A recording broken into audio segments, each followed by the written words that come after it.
You read the Bible, Brett? Yes. Well, there's this passage I got memorized. Sort of fits this occasion. Ezekiel 25:17. The path of the righteous man is beset on all sides by the iniquities of the selfish and the tyranny of evil men. Blessed is he who in the name of charity and goodwill shepherds the weak through the valley of darkness, for he is truly his brother's keeper and the finder of lost children. And I will strike down upon thee with great vengeance and furious anger those who attempt to poison and destroy my brothers. And you will know my name is TC and Jake. When I lay my vengeance upon thee.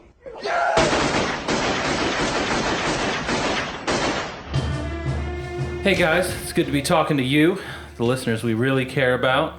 It's nice we were able to dip those other fuckers. I saw, dudes.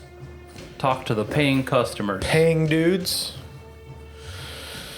How you been? I've been great in the 24 hours since you've seen me. Yeah, but I mean, you know, we're in the digital space, so I feel like we have to pretend. I don't pretend. I've never pretended 1 second of this podcast. No, I just mean, you know, I don't know. It's been more than 24. 28. But sure. That's true. That's true. Yeah, no, only notable time outside the house was the trip to Bachman Lake Park. There's no metal detector, guys. There was a man who did not have a home. Well, he, you know, that's incorrect. He had a home. It's the pavilion at Bachman Lake Park. Yeah, and my point to you is just like, I think the definition of transient is just like he might have been there for a day and up and gone. But I wonder, like, if I don't think that he's supposed to stay at the pavilion for a day. Well, a couple out. Certainly, really, not, I think what he was doing was pushing it a bit. Yeah, I wonder if there are any like fastidious transients that keep, you know, almost possibly not like dropping the pen in Google Maps, but that they have like all right, here's 10, keep it clean, 14 places, and I just dot them in rotation. And so, like, I know that these places are reliable. I don't want to have to expand my horizons. Yeah. And if I'm never in one place for more than 12 hours... If they're not going to give you shit for it, that would be probably the way to go. But I think also... But if you have a predictable pattern, then I think your chances of getting shit for it are higher. They're not putting fucking the vice unit on one homeless person. Yeah, no, they're not. But if it's like they've got like the magazine with the letters in it that they have to hold over, like they're John Cusack and Con Air. No, I'm saying that if you're there on a regular basis, then like it could potentially become like something that someone who's there a lot sees as a problem they need to solve. Like but an overeager Walmart manager is really going to fuck your shit up. But in my scenario, though, in a month you're only there twice. So I don't think. Yeah, but I'm saying if they keep showing up, like that lady that lived outside our house in her car, you know, she wasn't there all the time, but like you noticed.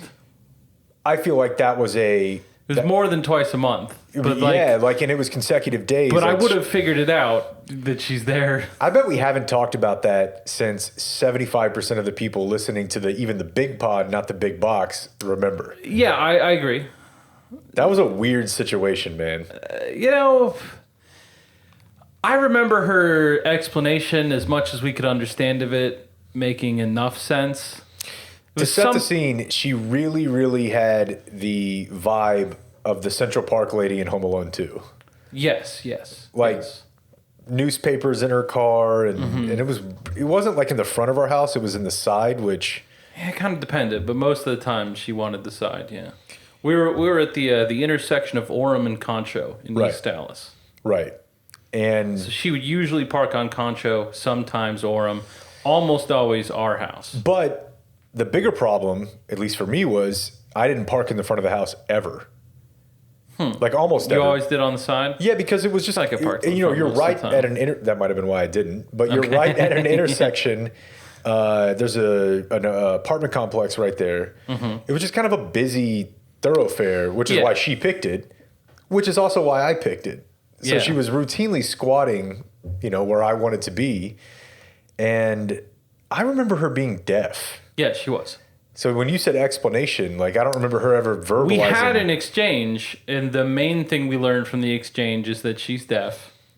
But she said something about how she did have an apartment, but like some group used it to cook on a regular basis, so like it smelled.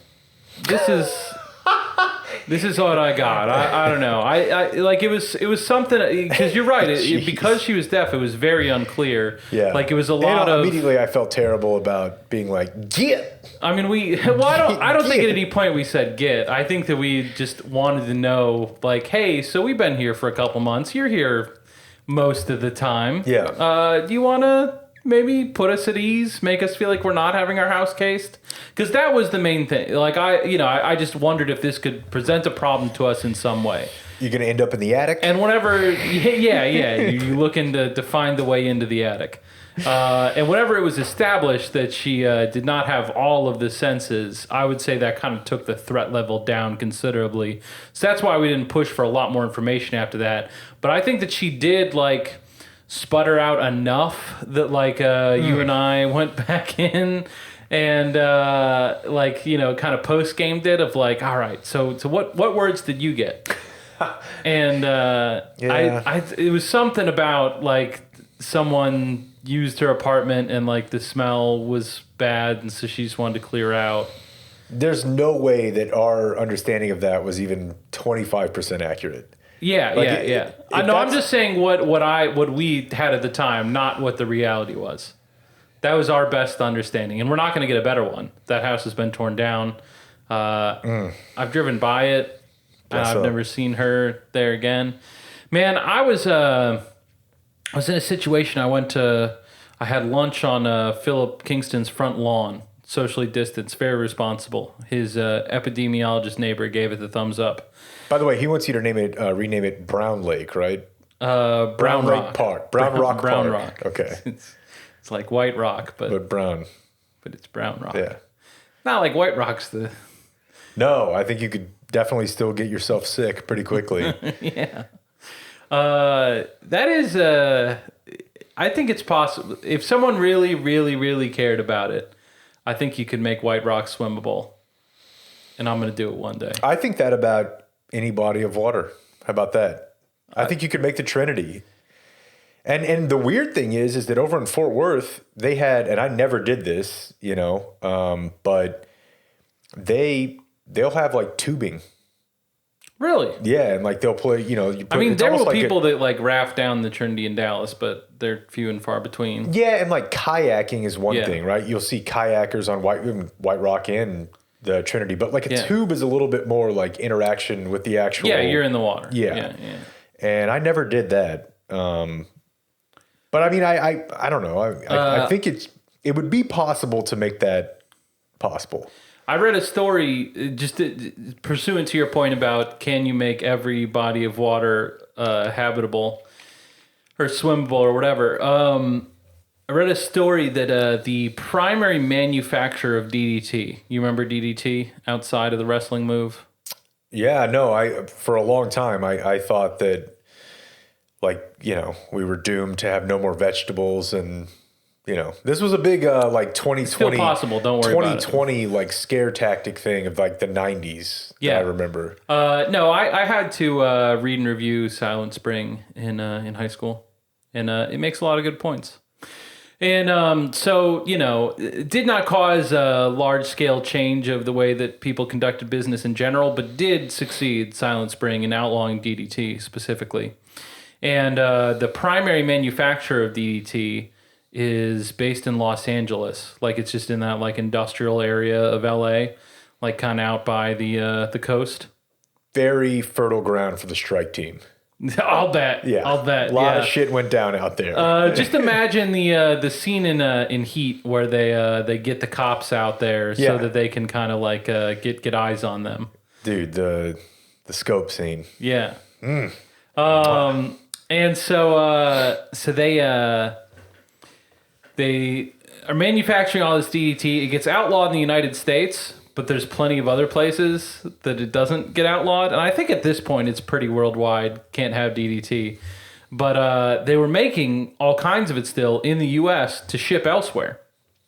And so I don't know if it's because like the restrictions made it so, because what I'm about to describe took place over the course of years. So I don't think that it was like, hey, DDT just got outlawed, so we're going to get rid of it all. I think it was just like that in the course of manufacturing it, sometimes they had more than they could ship, and they didn't think that it was safe to just keep it around, so they had to do something with it. And the something was put it in barrels and throw it in the ocean. Different time. And like... what year are we talking when they did the dump? Dude, this happened continuously from like the 70s. I think that the last ones were like the mid 90s. Yeah. Yeah, I remember, I mean, everyone remembers the oil slick thing being like the first time I ever remember hearing anybody like mention the environment. Yeah. What was the name of the... Exxon Valdez. Exxon Valdez, yeah, the Alaskan... And that's an interesting one. You're wrong about on that is very good. Just like that...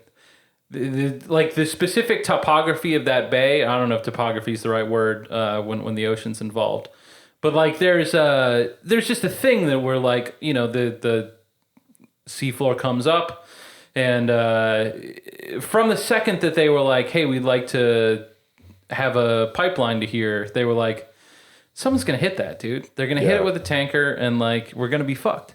And the night before, I think as the like ship was guiding out, there was an environmentalist giving a speech in Alaska, like predicting that. So it's like just everyone could see the whole thing coming the whole way. And Exxon at the time that the pipeline was built was like, nah, that's not going to happen because we're going to do all of these specific things. And then like they just stopped doing them. And do you think that they paid a fair price for that, or? I would bet that they walked pretty scot-free. It was kind of like a new frontier in corporate litigation, like that. The way that they countered the claims of the townspeople who were affected, like they did a pretty masterful job of totally skating on that. Like they pushed it out. Like it was within the last like 5 years that it was settled. So our whole lifetime is basically what it took to get that settled. Well, and like the settlement, do you think it made people super rich, or do you think it was like, here's $5 million spread across 200,000 people? Yeah, get a triple dipper. Yeah, enjoy on me. So two things, actually three things, and we have too much going on here right now. I'm wondering like what the most impactful like book written got something changed, like what the college football playoff of that is. Because the one that you too probably always think of is Unsafe at Any Speed. The Ralph Nader book that got like seatbelts mandated. Yeah. And I didn't know that there was a book about DDT. Yeah, Silent Spring was I mean, it's seminal. And like it's wild too, because I remember, you know, whenever Ralph Nader first started running for office, like especially since I was like in the cesspool of centrist neoliberalism of college political science, he was a fucking kook. Yeah. Look at this weirdo. And then like I remember like reading about it. I agree with many of his positions. I think legitimately he probably is like, you know, an idiosyncratic personality. But that's different than being like, oh, this is just this guy is off his rocker. It was like, so he just I think he's substantially correct on a lot of things. Cars to be safer, or for companies to have to own the liability of not doing so. Yeah. I don't know. That seems, you know. And then it made me think of, I don't know that this even belongs in this category at all, but I remember like one of the times when I thought that, I just thought of this when you were saying that somebody gave a speech like the night before, that I thought that my grandmother, who I was like dearly in love with, was like so fucking cool. It wasn't that she had the Bushisms book, the coffee table. Yeah, I remember that. She did. Yeah. She had Richard Clarke's, like the entire counterintelligence community saw this coming.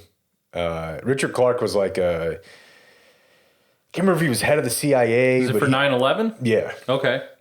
It was called Inside America's War on Terror, What Really Happened.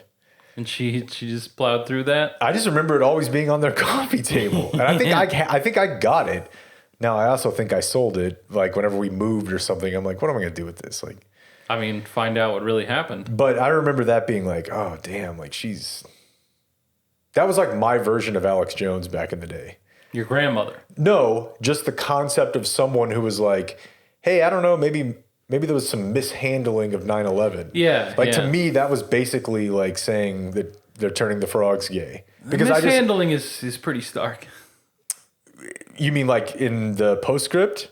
Like it's very obvious. Yeah. Just the, known Al-Qaeda operatives coming to here and learning how to go to flight school and again, telling the teacher that they didn't need to know how to land. So he was State Department during Reagan, counterterrorism security for H-Dub. I mean, he was not like Michael Nader Moore type.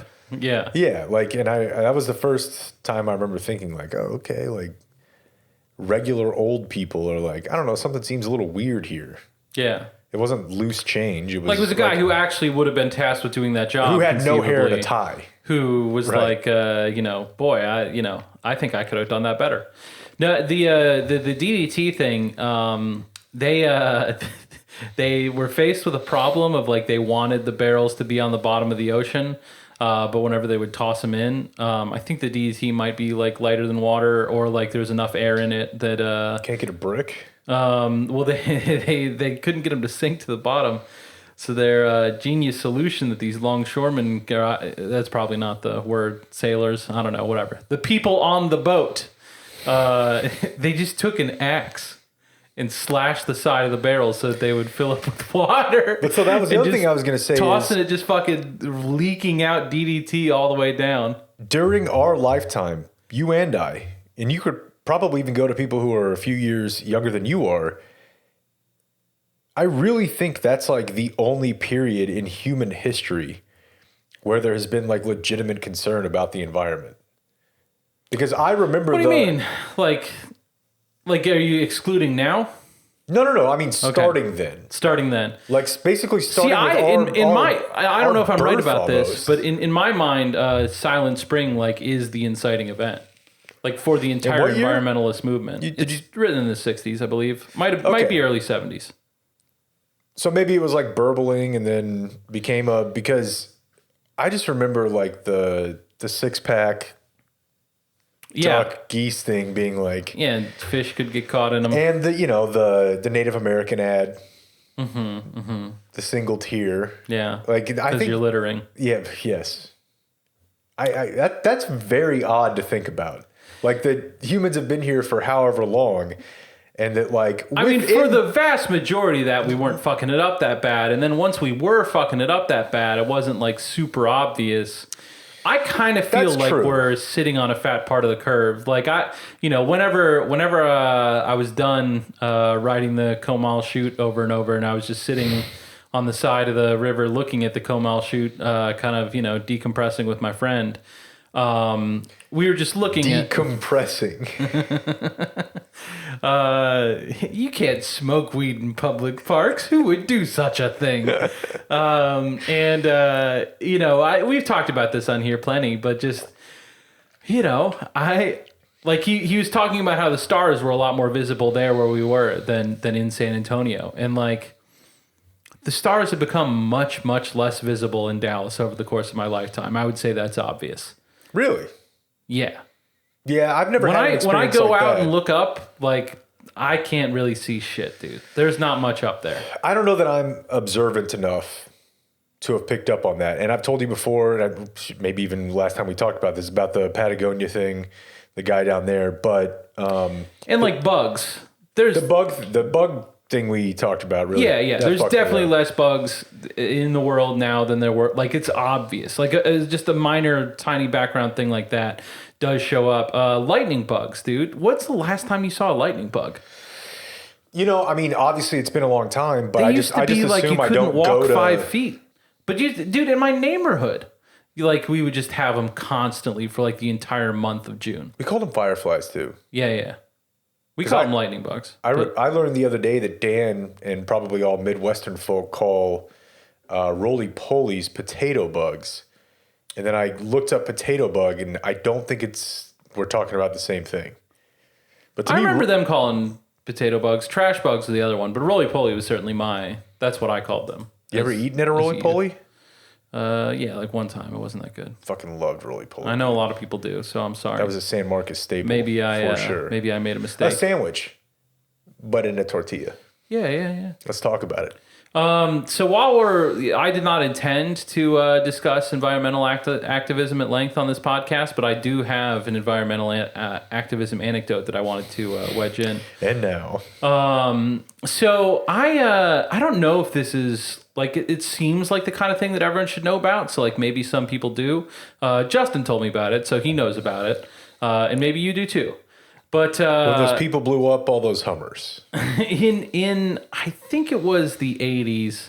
Yeah, it was the 80s because it was the end of the 80s whenever the practice they were attempting to get banned did get banned. There was an environmentalist group. It was one of the big ones. Greenpeace? I think it was Greenpeace. That's the only one I know. Okay. They blew up the Hummers. And France was still testing nuclear bombs in the 80s.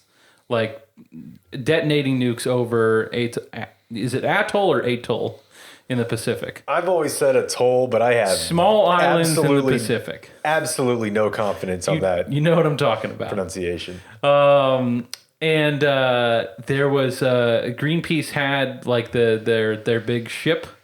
And I should have looked up. I obviously was not intending to talk about this today, or else I would have the details a little bit more set in front of me. Now, were their plans on that ship at all hampered that day by a certain head of a rig launching golf balls at them Possibly. as they protested the efforts of the... might have been Bruce Willis getting in the way.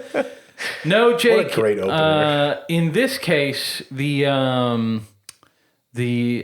French intelligence services had gotten wind that they were intending to sail this boat within the range of the test so that they couldn't conduct the test. Like, they were basically like, fucking bomb us or don't bomb. Like, chain yourself to a building type shit. Exactly. Yeah. Exactly. And so the French intelligence services, their reaction to this was to sneak, I think it was like 5 operatives into the allied nation of New Zealand. Like, on the books, French ally, formal ties. We're talking about undercover hippies. But they sneak in, bomb the fucking boat. Oh, okay. I was going to think they got a hacky sack, put on a thing, and got on the boat. They got on the boat to put a fucking bomb down there. Their big plan was, we're going to have a small bomb. Surely everyone will evacuate. Then we'll have a big bomb, sink the ship, not have our test get interrupted. And so they set off the small bomb. And the problem was that they waited too long for the big bomb because people did clear out. But then we're like, fuck, dude, we just got bombed. Like, let's figure out what the fuck's going on. And came back on to take pictures of the damage. Oh, no. And I believe it's only one, but a person died. Like, fucking ripped shocking. apart by the bomb. I would have thought many more. I think that like the whole vessel we're talking about like 6 or 7 people. Okay. It's not a huge. Greenpeace. It's not the Russian Pepsi Navy. That's correct. Yeah. So the French intelligence service fucking killed someone, like bombed the ship and then resulted in deaths. I think it was 2 deaths because like they had the temerity to challenge the France's right to just detonate nuclear bombs in the atmosphere for no fucking reason. So that's a horrible story. Like, who needs to defend fucking France, dude? But if you have signed up for a life of, I'm going to get on a boat that is, going to chart out into nuclear testing site waters, like, I feel like you've kind of already decided, if I die, I die. Like, I'm doing this for a cause. No, it's Adam in Silence. Adam Driver's character in Silence. We're on like a fucking heater of you referencing movies I've never seen and never will. Like, yeah, but I've been referencing this one for for months and months and months. So you could have. It would change your life. It's no, like if I I don't know the photographers, maybe they had a family that they were pretty excited about living for. But I think you're right that under a certain like some people want nothing more than to die doing what they love. To be martyred. I mean, we were all given this life. We would like for it to have a purpose. If the if you die in the service of, I mean, like within a couple years of that, they did ban nuclear testing, and like I don't want to say it was exclusively because of that incident, but it clearly had an impact. So like as far as like making your life count for something, they did quite a bit more than most of us can claim to, and I would think that. In its own, I mean, you want to leave that decision to them, right? Yeah, but then, it's I'm not saying that France did a great job, but right. What a gift! yeah. It's a dangerous thought for France to have as they're attempting to do this. Of like it's in the Glorious Bastards, a movie you have seen. Yes. These men want to die for country. Oblige them. Oblige them. Yeah. The David Attenborough documentary. I was just remembering, I think it paints the save the whales thing as like the talisman for environmentalism. Now, I don't know what year that was. I want to say it was early 80s, but like he has a documentary out, and it would have been way cooler if David Attenborough was way more of a narcissist and the documentary was just about David Attenborough. Mm-hmm. But instead, he sort of like tells the story of the planet in his lifetime. I'm pretty sure you know where this is headed. Right. So like never seen it thriving more. The beginning I saw the clip of him being like, we have effectively ended nature. Yeah. Which, that's what I'm saying. But I also feel that way. To your point of, people weren't harming it before, so why would they have been concerned about it before? I mean, that might be true. And there's not nothing. I remember, I know that they at least noted during the Industrial Revolution in England, like the beginning of it, that there was a moth that was like made to blend in with the trees, like whenever it's on the tree, you couldn't see it.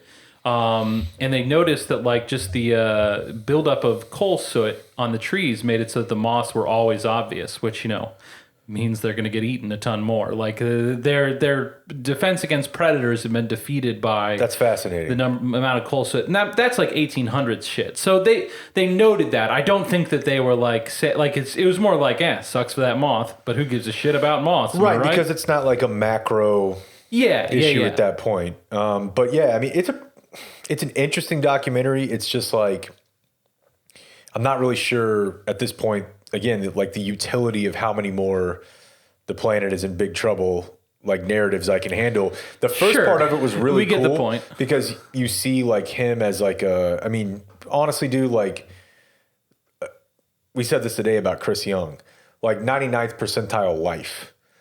Like just, okay, this dude was, played pro baseball, was, played college basketball, college baseball. Somebody wanted him to come play pro basketball, the Kings. Worked for the league front office. Now he's a GM. He's only 40. David Attenborough has seen like everything. British though.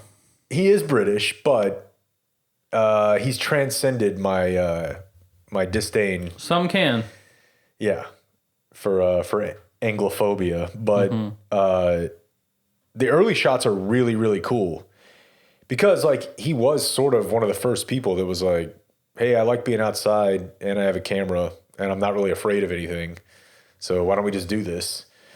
But it very quickly, I don't know if it's devolves or just like advances to him being like, and then I noticed something. Yeah. Everything was different. Yeah. Everything was brown and gray and burning. You're like, oh, fuck, man. Like, Not everything. No, but I mean, he's, And you know what I was thinking about whenever I was watching that, and I never actually took the time, because it was when we were out of town, I never actually took the time to look this up. I wonder if he's vegan. Seemed kind of fucked up if he's not, am I right? Because definitely, like, that's a big part of it, is like, we were the first to discover farming. And he started with agriculture, like being like mass farming. Like not like, oh, we figured out like irrigation, but like we discovered like, and then we discovered like how It to feed does kind of animals. seem to me like it starts there. Yeah, well, I mean, that's what he says. Yeah. You know, that's like the way he paints it is like it started with us figuring out like we can absolutely rape this for industry. And it doesn't need to be what we need. It needs to be like, you know, I don't really want to do this. I'm just saying like what I was very excited about watching very quickly, like every 10 minutes they flash something up on the screen that's like number of people on the planet, which I know you just want to hit the pedal on and keep it going. Just Americans. But number of people on the planet, uninhabited land. How did I like, get that sort of described? stuff. Because of the book? Yeah. Okay. All right. I mean, you're an Iggy disciple at this point. Yeah, no, I'm most of the way through the podcast with Rogan. Sad. 3.5 hours. No, and I imagine that will find serious purchase with Joe Rogan. Joe Rogan's the dumbest fucking idiot on the planet. Yeah, I mean, I absolutely have respect for people who it's kind of. I don't feel the same way about him that I do about Simmons, but I feel like I don't really. At this point, I have more contempt for Rogan. Yeah. Like, I get it. I get it. And, like, some stuff he does is great. Obviously, we love the Alex Jones stuff. But just, like, I don't know. The Iglesias one is tough.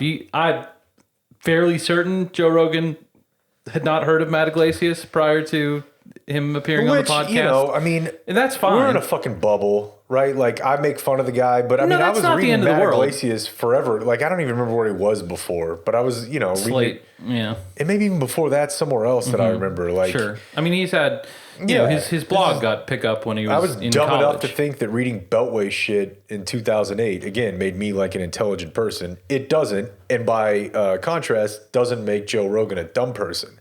What makes Joe Rogan possibly a dumb person? Make Joe Rogan a dumb person is that yes, I've listened to enough of him in the last 6 months. Now, he knows how to turn whatever it is that he has and market it into $1 billion. So whatever, props to you.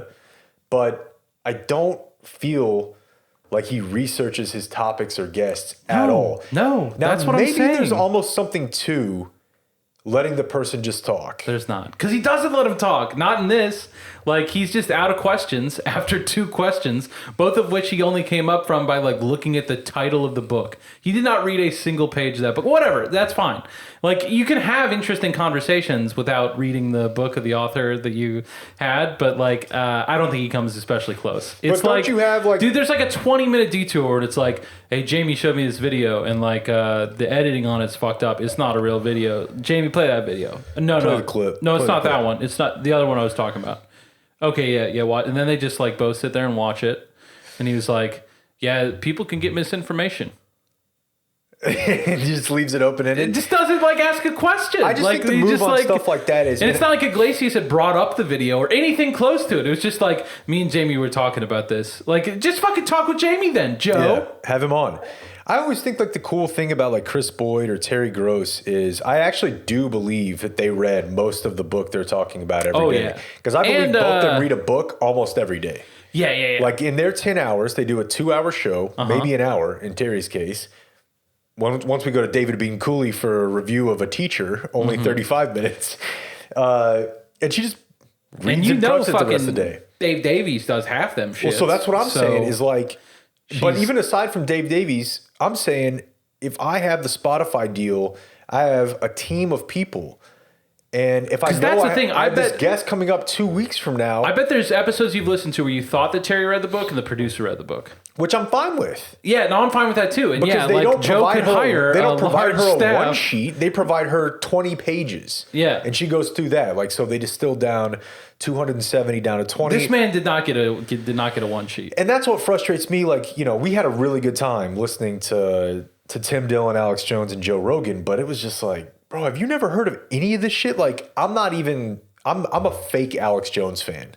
Like, I think he's hilarious. I had an InfoWars subscription for a bit for the show. But almost nothing he was talking about outside of some of the, like, physics stuff, I was familiar with all that. Yeah. And Joe every time is like, what?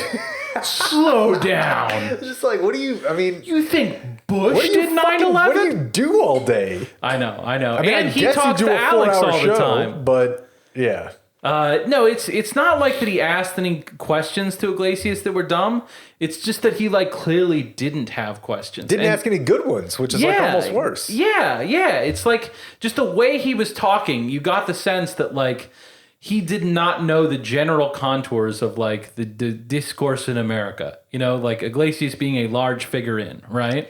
So like, you know, he's trying to like tap into this entire thing, but I don't even think he knows there's a thing to tap into. And like, whatever, dude. Lots of people don't participate in it, but like, then don't have him on. Or like, you know, don't have this fucking like. So what's here's with the your thing. father-in-law's money? I know that's your focus. It's odd, but you know, the thing is that like Don't write about how people don't have enough money if you're having it fucking handed to you in an envelope, Chief. Joe has access to and like regularly talks to some of like the smartest people in the world. Yeah. And like if those people aren't the smart ones, then like he could get the smart ones. Like, you know, it's just he could do so much better than this, obviously. And, you know. Did you see that Ted Cruz retweeted the Babylon Bee? No, that's nice. Are you familiar with the Babylon Bee? I know they're like kind of crazy. Well, it's like The Onion. Okay. Yeah. Do you want to? Here, I'll read it to you. Please do. I feel like you need this. This does not in any way involve Corey Chase, though. Well, disappointment. So. Driving back from getting dinner, I saw the hottest hooker on Heinz I've ever seen. Jesus, dude. It was a first. Like, is it low bar or are we talking? Yes. Okay, well. But, Still. you know. I'm pretty sure the Babylon Bee is just straight up. Yeah. I recall. The Babylon Bee is a conservative Christian news satire website that publishes satirical. So maybe because they like when they say that, do they mean that they're Ted satirizing? Cruz has a big sense of humor. He loves satire. Headline. Oh, and the Cruz tweet says synergies with this article. Immediately after moving to Texas, Elon Musk announces Tesla AR-15. So maybe Ted thought it was funny. But like, He's into satire. do you retweet that like as a public figure if you like? I don't know. Like if you know that you have like Not in the top 100 of worst Ted Cruz tweets. okay, but my point is, and not to be like serious here because I don't feel like it. We've already done the planet thing. By the way, what I'm saying is, if you want to watch the first 30 minutes of the David Attenborough thing, it's pretty cool, and then cut it off because we're all going to die, and none of us are going to stop eating meat. If you have like this public platform where you're not, where you have an awareness that disinformation and people being misled by a lack of digital literacy is actually an issue, would you not feel like some sort of responsibility to not, without any, like it's even fucking like, you know, Miley Cyrus thinks that Tesla's making AR-15s. She'll hashtag something with ad. Yeah. Right? So like, don't you feel like there should be, like I almost think it should be illegal. Like you're a senator in the United States Senate and you put an article out that This is satire. cancel culture out of control. You're trying to lock up Ted Cruz for having funny I'm not tweets. trying to lock him up. I'm saying like, I think that if he did the same thing on Facebook, which I guarantee you he did, that 2/3, if not more, of the people who saw it from his account did not know that this is satire. Yeah. And I agree with that, but I don't care. I feel like dude. that should be illegal. It should be illegal to tell people that Tesla makes AR-15s. Yes. Okay. I'm ranking the rename Cromwell Drive as a bigger cause. No. Yeah, no, I'm this is focusing my attention on that. The quotes in here are ridiculous. If any federal authorities try to confiscate it, the rifle will automatically connect to the internet and file a lawsuit for you. Like, that's actually a pretty funny line. So let's do a little follow up on the part of our episode, Sweeping the Nation, got the people talking. I think that Trump will weigh in on at some point. So stoked to hear about Tara Reid. That's Is where that we're the main going. follow-up? Yeah. I got a direct message from a gentleman this evening who was really focused in, and I'm not sure this is fair, but I'm just presenting the viewpoint of our listeners. That you said, and see, it's not fair because I think you were joking a bit, but you said that people are constantly talking about Tara Reid's death, and then whenever the came around that it was Brittany Murphy, the guy was like, but no one really talks about Brittany Murphy's death these days. And I think he's right. Very few people do talk about Brittany Murphy's death. Many people are talking about it as a joke, somewhat of a Trump joke. Yeah. Many people are saying. But I actually did not expect the pushback between people saying that they're not in any way, shape, in the same category, even from my wife. Wife was like, Brittany Murphy was like a serious actress. She was like, she was nominated for... And Tara Reid's not a serious actress. I will not have this Okay, shit. so here's my point, because I went through both their IMDb's last night to make a point. Okay. A little research. Brittany Murphy was in Girl Interrupted. That's true. Which was nominated, I believe. She was a seminal film for me. It's Kristen's maybe favorite book, one of favorite books, favorite movies. And it was nominated, I believe, for something. She was not, but okay, so that's one serious movie. But they were both in like the same dumb shit type of movies throughout the early 2000s, for sure. You haven't even given your biggest move yet, though, dude. What? How in any way is Girl Interrupted a more serious or like higher artistic achievement? No, dude, than Big Lebowski. Okay, that is like a... Big Lebowski's it's a fucking finer piece of art than Girl Interrupted. No fucking question. Fair, but it's not Van Wilder. Okay, but they're both like... Okay, first of all, Tara Reid's part in that is like maybe 10 minutes of on-screen time. But it's crucial. It is crucial, but my point is just... Okay, Tara Reid is Van Wilder. Brittany Murphy, Clueless. Yeah. Like, they're very similar, dude. Van Wilder's a better movie. They're about a year apart, you know, and yeah, Brittany Murphy was in 8 Mile, which I like, but let's not sit here and act like it was directed by Marty. Their careers are very, very similar. I would stand by that. Urban Legend and 8 Mile. Urban Legend. Around the same to me. Okay. Urban Legend's quite an achievement. That was just married with Brittany Murphy. It's the same one of Megan and I's fucking... first dates was watching Urban Legend together. Great. I'd always wanted to see it. You have to agree with me that that they had a very similar career trajectory. You have to. I don't really. Well, you have to. I mean, like, I've been making the argument along with you, but I'm just saying, like, if you're asking me, do I think that Tara Reid and Brittany Murphy, could I not tell them apart? What I was starting to say in that clip is if you ask me, like, what's my Pacoda for Tara Reid?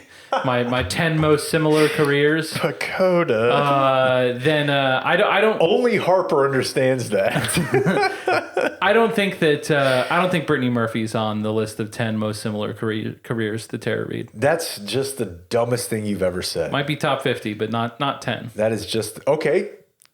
List not them right off now. For me. Not right now. List them off for me.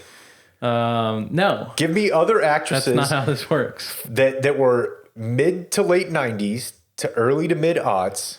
Man, that were only in movies because they were blonde and hot. This Tara Reid IMDb is just depressing me. That's the other thing about the clip. That's what I'm saying. Whenever you give me the Brittany Murphy's is depressing because she's dead, Jake. But that's not on the IMDb, though. We're talking more about the filmography. I mean, Tara Reid's done a ton more movies since 2009 than Brittany Murphy has. Well, yeah. So that's a dissimilarity. Yeah. Pacoda's going to pick up on that. They're all Sharknadoes, though. But if you go back to before Brittany Murphy's death... Just the number of these that are, like, in pre-production of, like, yeah... Those are all the ones she sent to Nicole. I'm sure that El Chapo and the Curse of the Pirate Zombies is going to get made. Yeah. Yeah. Do Justice sounds good. Aquatic Siege sounds really good. Dr. Quarantine. Anyways, what is your objective here in ripping me? No ripping. I think I would like to know more about the death of Brittany Murphy. Yeah, I did get a little follow-up on that. Yeah. Yeah. So There's some slight conspiracy theory tinges to it. I mean, I think that Jay Cranfield alleged she was murdered, which it's not like there's a 0% chance. You know, whenever you die and there's not like I think it was just her husband was home, right?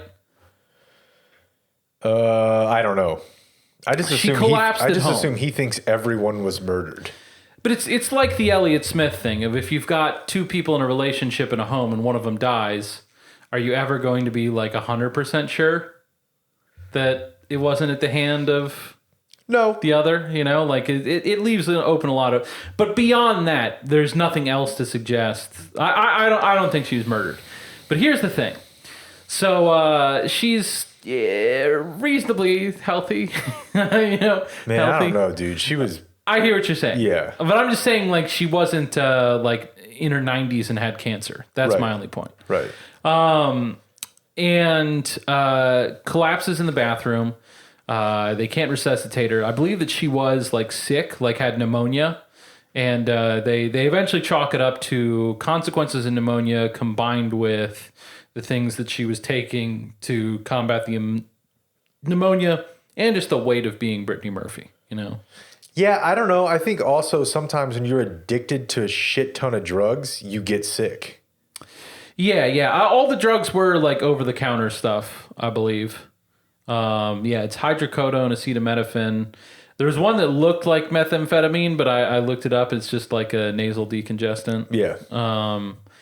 And so, stuff like that. But anyways, she just not the kind of thing where you'd be like, oh, obviously, you know, like Elliott Smith was stabbed in the chest.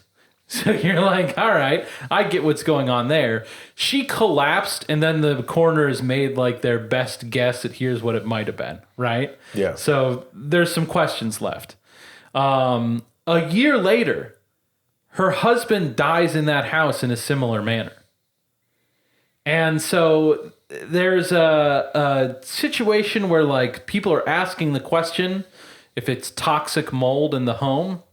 And her mom, I think at one point, let me get Los Angeles County Department of Health had considered toxic mold a possible cause, but this was dismissed by Ed Winter, who stated that there were no indicators that mold was a factor. I think that, he's the assistant chief coroner, Ed Winter is. So the coroner is looking at it, saying no mold. No mold. Her mom came back in 2011 and sued the builders for mold. So that's I don't know how the website resolved. I don't. A lawsuit. Yeah. What did I say? The website. Oh, okay. Yeah. The mom is, I think that a lot of hurt people here trying to make the best of the situation. And a buck. But I'm just saying, if you've got Brittany Murphy dying of circumstances that are not like really easily explainable, and then her husband dying a year later in the exact same kind of fashion, I would like to know a lot more. I'm probably not going to ever get these answers, but boy, it seems like a little thread that we should tug on, yeah? Maybe they were both drug addicts who were living very unhealthily. And then whenever his wife died, he was like, man, this sucks. And I'm going to keep doing all these drugs. But I don't think it's impossible I'm to tell an surprised I made it overdose. a None year. of these are like heroin, dude. No, but I do. I mean, she definitely had like a coke, Yes, a yeah, coke yeah. trip type thing. But she didn't die of a coke overdose, and neither did he. Sure.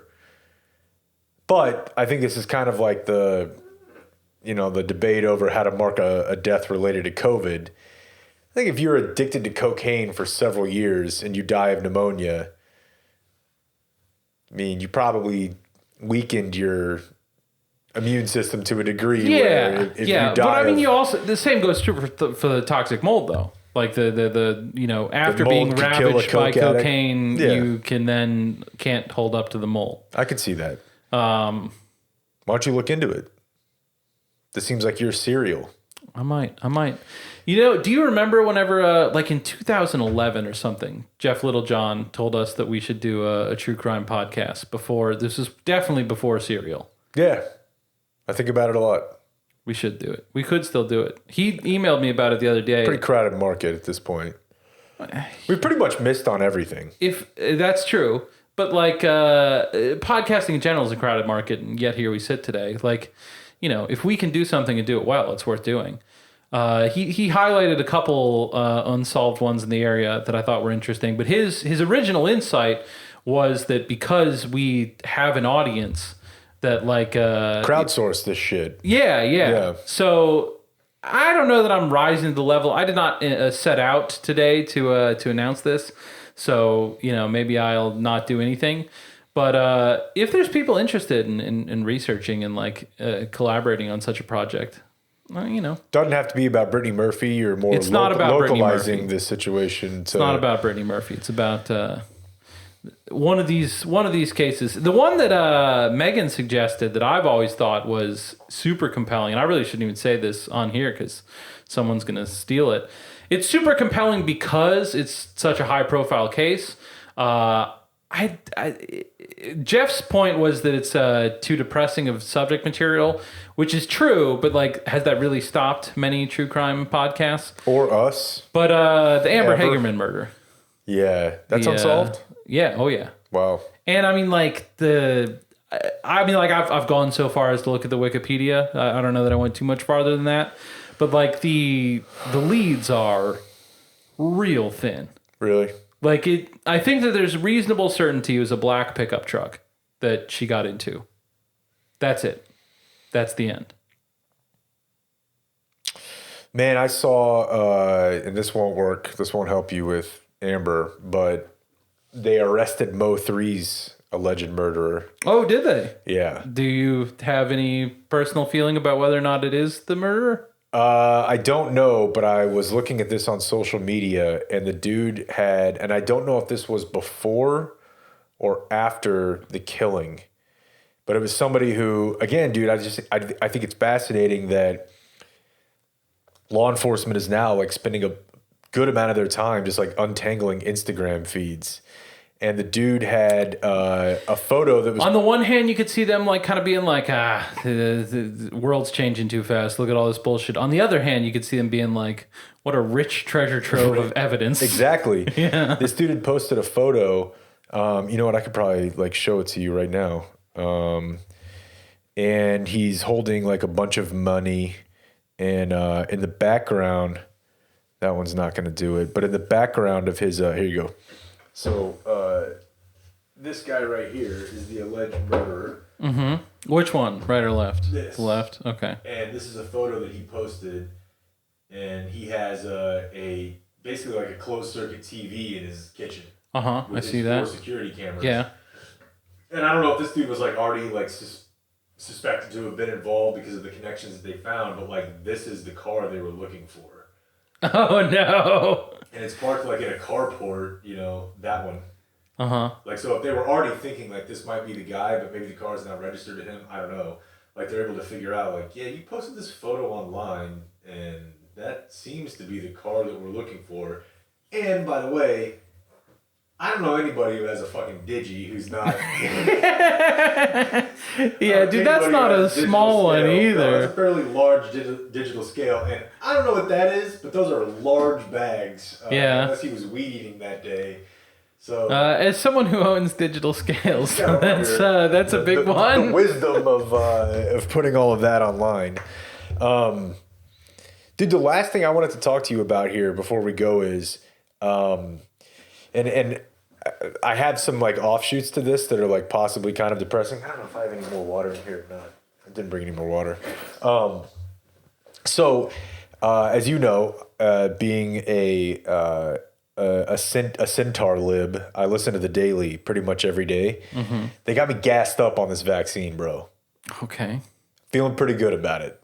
Okay, good. I'm glad you're on that angle. And it's still like really interesting to me, like to think about the Pfizer or the Moderna. Both, dude. And I love learning about like how they're, and a lot of this stuff I know from my wife because she's telling me like, okay, they're moving a lot of them, and they're like, all right, these ones have to go on these type of trucks that had to be specially built. Ththese ones, I know about the cold chain. Yeah, but the other one can stay. It basically is thawed at the hospital and then it's good for 5 days. All that stuff is very interesting to me, but much like we've never experienced anything like, you know, the last 9 months, almost anybody alive has never been through anything like this. I mean, the flip side of that is nobody alive has been to the other side of anything like this. And so I find myself... you know, I mean, like, the best evidence we have is that it pops off, dude. Good or bad?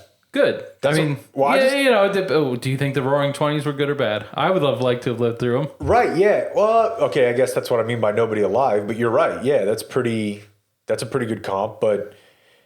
You know, I mean, I guess there's like a couple of like weird, almost like supervillain type things I think about of like how this could go wrong.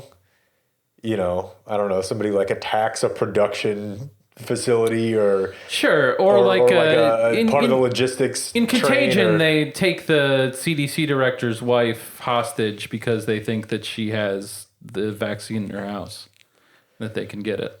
I guess this would be more like trying to prevent it from, you know, like a terror group who has apocalyptic... Or what if they get something in it and, like, people just start dying? Yeah. And then coming back to life. Cocktail. Feasting Zombies. on brains. Talking about dawn. Yeah, dude.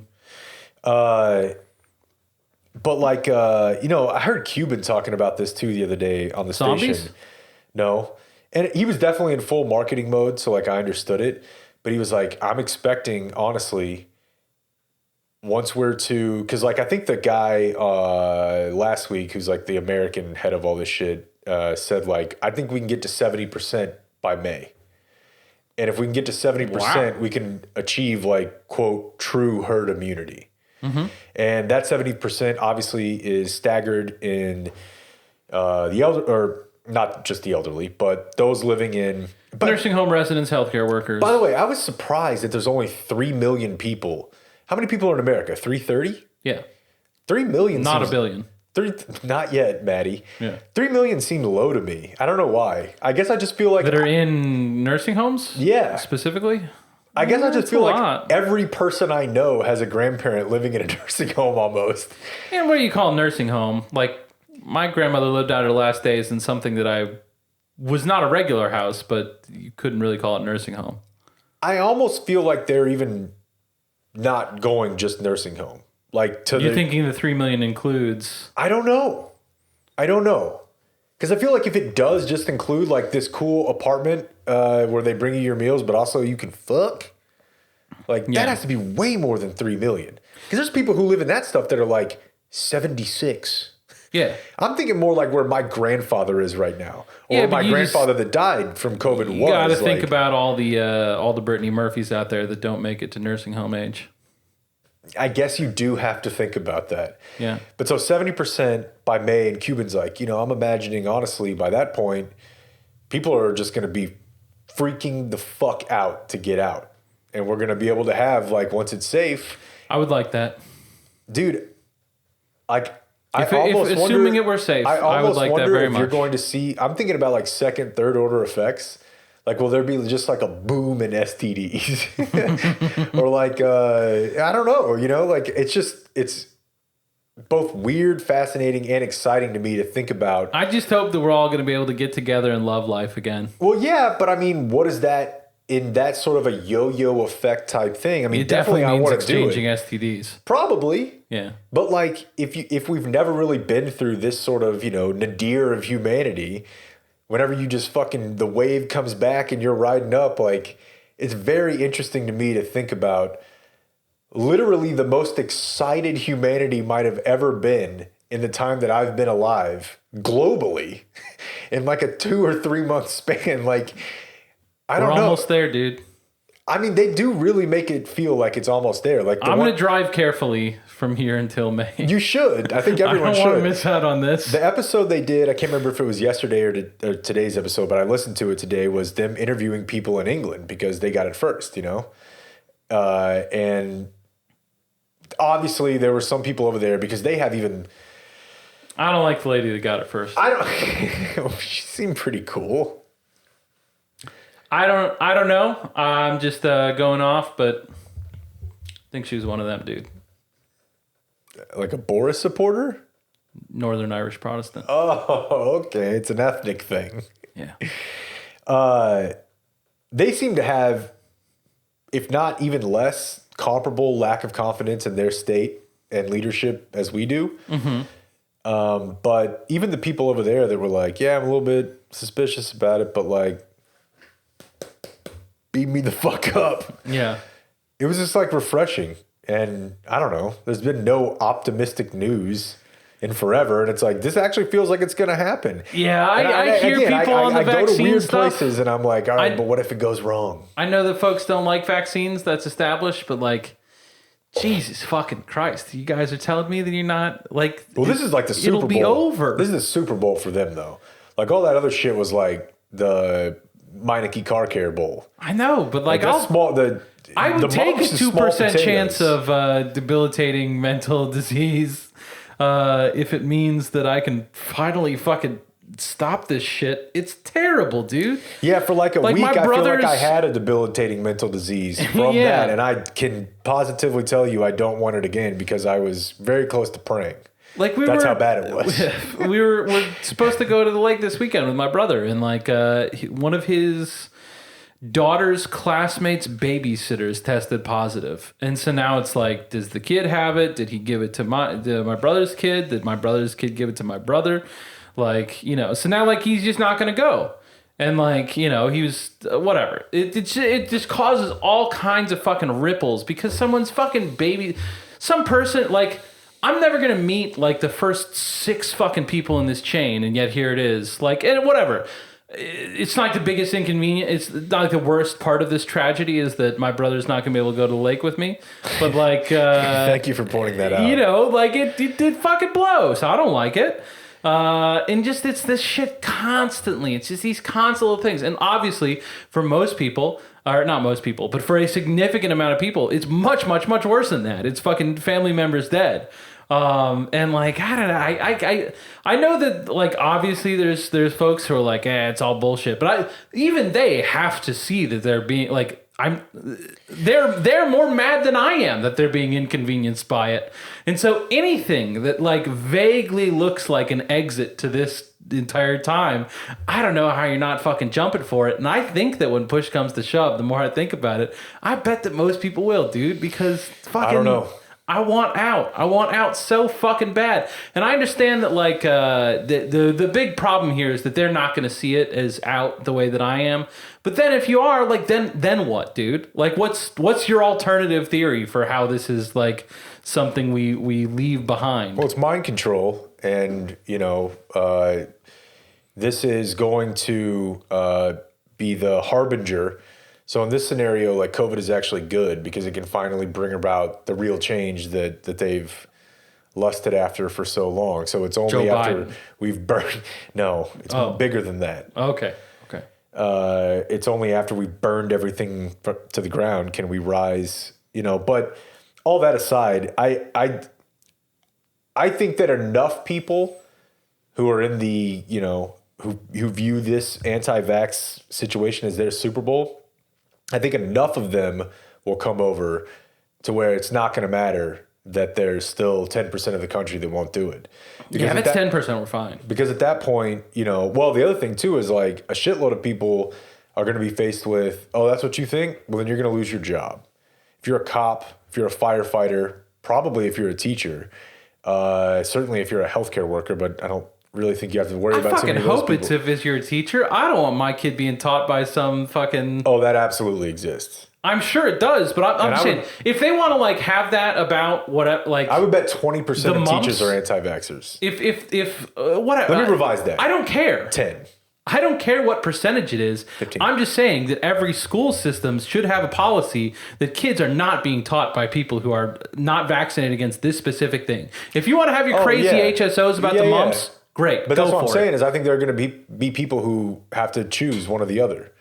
That like, either take the job or yeah. And that's what I'm saying is it's pretty real for people. As someone who cares about civil liberties quite a bit, I don't in this case, dude. Like in the case of like my kid being taught by someone who doesn't have the COVID vaccine whenever it's available, or being able to call the fire department, or being able to call the cops if someone broke into your house. Or you don't call the cops until after it's already handled. I know that. That's right. That's right. But so I think when you cover all those people, we'll be able to get to that number. And I just find myself like oddly daydreaming, which is weird because maybe we won't get there. And I don't know, who knows? But, you know, for me, like I think a lot about, you know this about me, like I very much need like routine and structure and like, I just need to like have a plan every day. And this has been really hard for me just from the standpoint of, and I'm definitely not alone in this. I think this is probably the main problem that people who don't have like comorbidities, like health issues, is just like mentally trying to organize my da-da. And like, even just that is enough to like make me rock hard. I'm like thinking about like, if I can just get to next summer where I can be like, well, I got to grind my little balls off here for a couple weeks, but then I get this, where I get to like be around people, because it's just always been like, basically the entire reason I did anything was to like get to be around people, family, friends, whatever. And so maybe there are some people who handle this a lot better than others that were positioned for, early on when it was like definitely a very original joke to be like, I've been social distancing my whole life. Well, I haven't. And this shit has been very bad for me. And, but I do think it's interesting to think about like, we might have like good riots, but there's still going to be riots.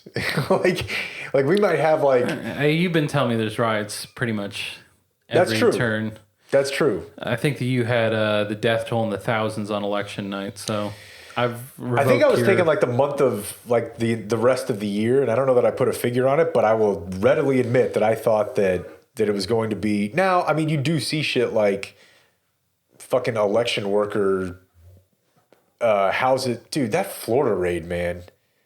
I don't know how much you've kept up with that, but like that's almost worth 100 deaths to me. I hear you. Like, this woman's family is in her home, and you're busting in the door with guns drawn over her having a dashboard. Like, I'm praying that like it comes out that she was like manufacturing meth in the house or something. Because on its face. Well, they're on it. Their thing was that like she was like giving out like confidential information. And like, if there is something about like she really did have government, like I'd say that the chances that this happens, like 1 or 2%, like pretty clearly to me, the likelihood is that she was just saying things that the governor didn't like. And so they raided her house and pointed guns at her kids because, they have the cops and they told them to do it and the cops listened. And that's terrifying. I don't like living in that world, which seems like the world we're living in. So I just read it every time, just being like, boy, I hope she's lying. About how good of a person she is. That too, yeah. She's probably not, but it would make it easier for me to continue on. But like even now, several years down the line, I mean, I think the U.S. government has almost completely like, I wouldn't say they've absolved Snowden of wrongdoing, but they have like largely confirmed that everything that he exposed was real. I don't know if they ever illegal. Like I'm sure that someone was out there being like he's lying, but it seemed like the thrust of the government's problem was that their problem was that he was telling the truth. I think that most of theirs was like these are things he's not allowed to talk about, not that these are things that don't exist. And that gets murky for me on whether. And like I'm glad that he did. But I also live in a country that is part of a geopolitical, like I don't want to be murdered by like a foreign state.